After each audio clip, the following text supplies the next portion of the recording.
let's take this a little bit further. Right now, Tom is set to what? Let me scroll up here. Let's go back up here. Tom is set to hello, right?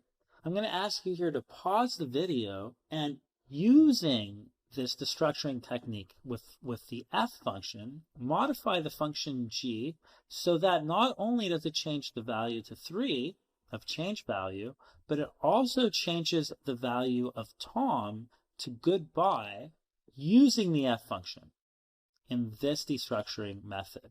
So go ahead and pause the video. If you're unsure what that means, then just continue with me. But if you think you know how to do this, it's a good time to give it a shot. I'm going to have some coffee and I'll see you right back.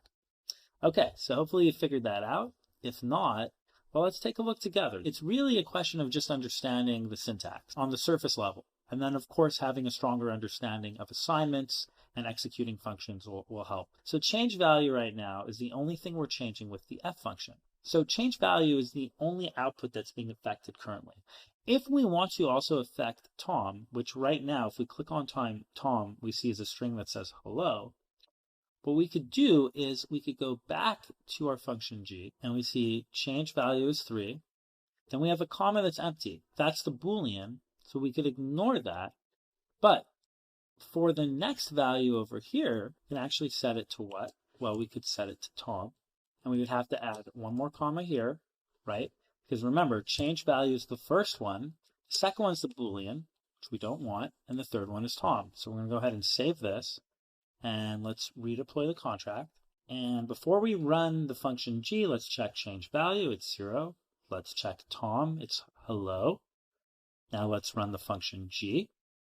Let's click on change value. We change to 3. Amazing. Let's click on Tom. We change to goodbye.